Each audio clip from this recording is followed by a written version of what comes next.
Bonjour à tous, j'espère que vous allez excellemment bien. Aujourd'hui, on se retrouve pour parler cyclisme, pour faire le débrief de la Volta Limbourg Classique.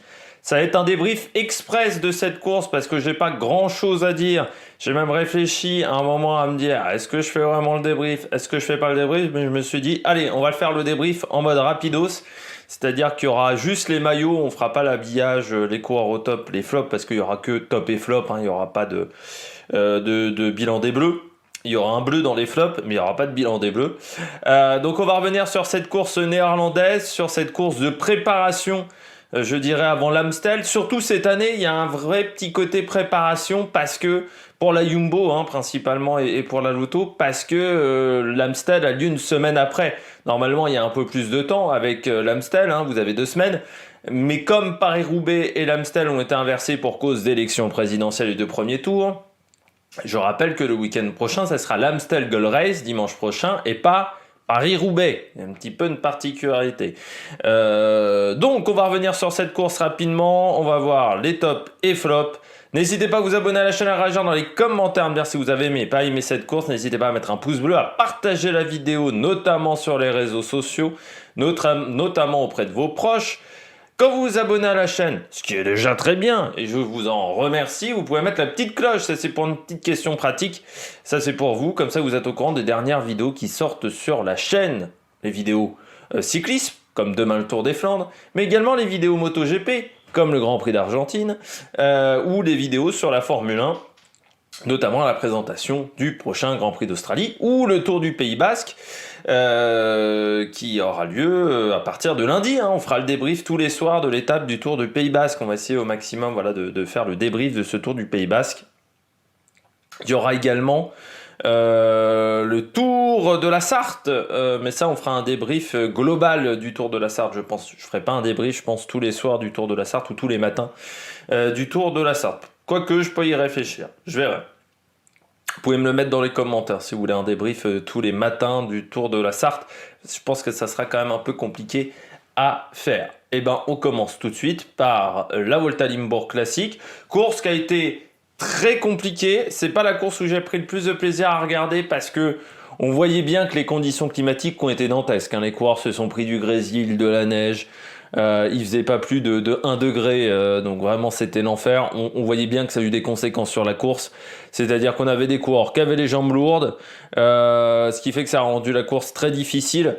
Et enfin voilà, le rythme de la course n'était pas exceptionnel, c'était pas un rythme endiablé, mais ce qui est totalement compréhensible vu les conditions climatiques qui étaient vraiment extrêmes. Autant hier sur la route à Dély-Vitré, c'est ce qui a permis, je pense, en finale d'animer la course, autant là. Bon, le groupe de 6, il est parti, mais moi, j'ai pas pris un énorme plaisir à regarder la course. Et puis, autant d'habitude, bon, je vous dis, je trouve Patrick Chassé plutôt pas mal dans les commentaires. Enfin, dans les commentaires, après, dans sa manière de faire les commentaires. Autant là, c'était déjà le cas à travers les Flandres, mais c'est vrai que là, encore une fois, sur la Volta Limbourg Classique, t'as galéré, papy, hein, un petit peu à regarder la course. Hein. C'était un peu compliqué pour trouver les coureurs. Il y a un moment, il nous a fait 10 plombes sur Philippe Gilbert, alors que c'était pas Philippe Gilbert. Hein. Gilbert, il est quand même reconnaissable de visage. Même moi, j'arrive à le reconnaître de visage. Alors, je peux vous dire, je suis le mec le moins physionomiste au monde. Donc là, ouais, il avait quand même beaucoup de mal. Il nous a fait 10 plombes sur Andreas Kron aussi. Oui, papy est un petit peu fatigué, j'ai l'impression, sur cette Volta Limbourg Classique. Mais de toute manière, j'ai pas grand-chose d'autre à dire sur cette course, donc on va faire rapidement les tops et flops. Et vous allez voir que en 10 minutes de vidéo, je vous aurai parlé de tout. Du côté des coureurs au top, je commence avec Arnaud Delis, vainqueur du jour, qui m'a impressionné quand même, Arnaud Delis, parce que je me suis dit, dans ces conditions-là, ce midi, quand j'ai regardé un petit peu la start list, c'est dit un petit peu les coureurs qui peuvent être intéressants, pas très intéressants. J'ai vu que la start list était un petit peu pauvre quand même. Mais je me suis dit, Arnaud Delis, là les conditions sont dures, il y a quand même du dénivelé, hein, c'est une répétition, une mini Amstel. C'est dit, c'est peut-être pas forcément la course qui convient le mieux à Arnaud Delis. Et puis il a encore montré toute sa classe. Arnaud Delis. Je rappelle, première saison chez les professionnels, très jeune coureur qui vient des U23, qui a été déjà très vite entre U23 et chez les juniors. Et là, Arnaud Delis, c'est la bonne recrue pour l'Auto Soudal. À 20 ans seulement, déjà 3 victoires. Je rappelle, une victoire le 30 janvier sur le Trofeo Playa de Palma. Victoire également sur le Grand Prix Jean-Pierre Montserrat, où j'avais vu le sprint, j'avais trouvé vraiment très bon. Il a fait également 9e au Corkshire Classic, 8e sur la Minerva Classic Bruges de Panne, et puis il a été également donc vainqueur aujourd'hui de la Volta Limbourg Classic. Je m'excuse, il y a les chats qui sont en train de se battre, j'ai l'impression.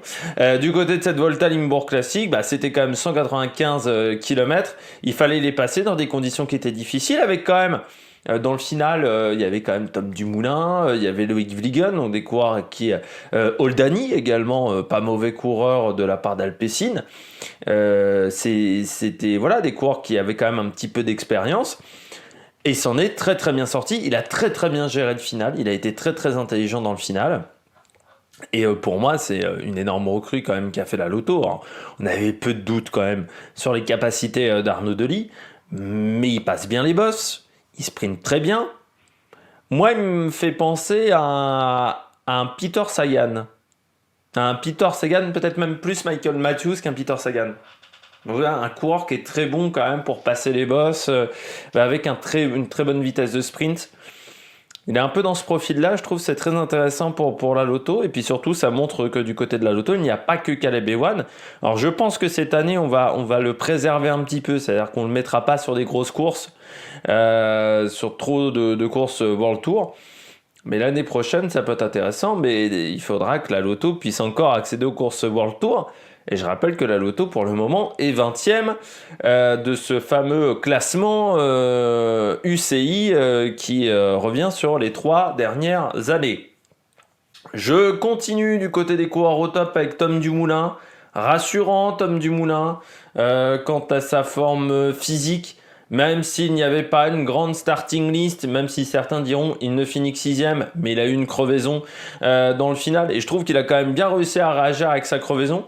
Parce qu'il arrive quand même à revenir sur Vliegen qui part. Non, c'était Bonneux, pardon. De la Sport Flanderen qui était sorti. Donc il a réussi à revenir sur lui alors qu'il avait la roue crevée. Il fait quand même 1 km roue arrière complètement à plat à l'avant du groupe. Donc voilà, plutôt rassurant pour Dumoulin qui a été très offensif, qui a tenté de sortir. Ça n'a pas suffi. Mais pour un coureur qui était quand même pas fantastique depuis le début de saison, et j'étais un petit peu inquiet pour lui, il m'a un peu rassuré aujourd'hui. Alors, faudra voir encore, j'aurais bien aimé le voir sur une autre course avant le Giro. Il fera l'Amstel, donc ça sera intéressant de le voir sur l'Amstel le week-end prochain pour voir si c'était juste parce qu'il n'y avait pas une grosse opposition qu'il a été performant sur cette Volta Limbourg Classic, ou si c'est dû à une condition physique vraiment qui progresse à un mois du Giro, parce que je rappelle que voilà, le Giro démarre le 6 mai prochain. Autant vous dire que si vous n'êtes pas performant, il va falloir cravacher sévère. Et puis je termine du côté des coureurs au top avec Jacob Eriksson de la Raiwall. La Raiwall que j'ai trouvé très intéressante sur cette course, cette équipe qui a pris en main pas mal le peloton. Alors il faut savoir que j'ai vu les 55 derniers kilomètres. J'ai un peu raté le début de retransmission de la chaîne L'équipe, mais la Raiwall qui a été vraiment très intéressante avec une équipe qui s'est retrouvée pas mal de fois à l'avant. Dommage pour Eriksson, je dirais le seul point noir du côté d'Eriksson, c'est qu'il a eu tendance à en faire un peu trop dans le groupe de 6 dans le final, et je pense que c'est ce qui lui coûte un petit peu sur la fin. Mais coureur qui a 22 ans, qui l'année dernière était dans la Team Coupe et qui a rejoint Raiwall cette année, donc a rejoint cette équipe suédoise. On va le voir sur le circuit des Ardennes, Tour de Bretagne, Tour de Norvège également au mois de mai. Donc programme qui va être assez chargé. C'est un coureur qui, me semble-t-il, est quand même assez intéressant, même si en ce début d'année on l'avait peu vu. Là, j'ai trouvé que sur cette course-là, il a vraiment fait le bon job. Il a peut-être aussi profité des conditions hivernales. Je rappelle qu'il est suédois, forcément plus habitué à rouler et à s'entraîner dans des conditions difficiles, dans des conditions très fraîches, que dans des conditions où il fait 40 degrés.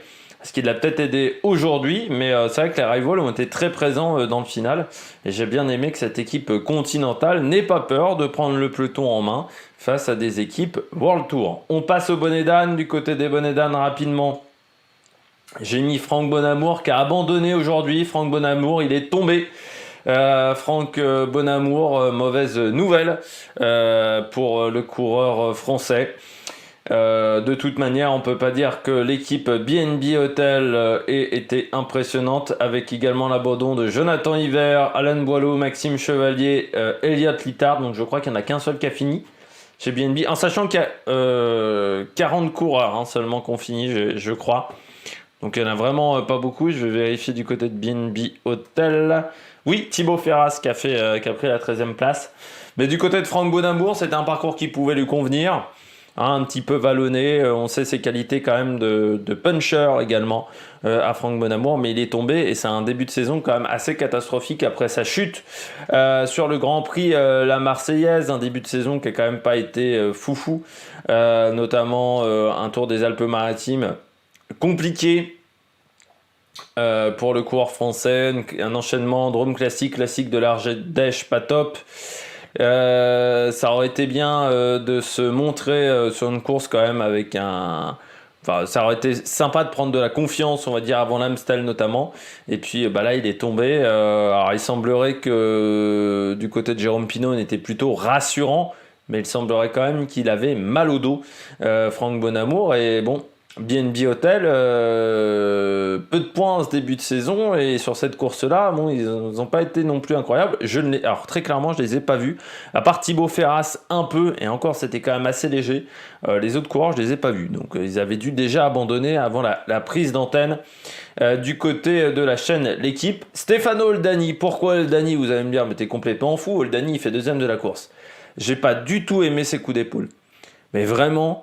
Il en met un à Arnaud Delis, 2 fois sur Vliegen. Il y a un moment, il faut se calmer Coco, surtout son dernier coup d'épaule. Je peux vous dire, on est à la limite du déclassement quand même, parce qu'il va vraiment, enfin voilà, il est sur la fin du sprint, il va vraiment contre Loïc Vliegen, quitte à la fin à être à 2 doigts de se foutre un pain sur la gueule.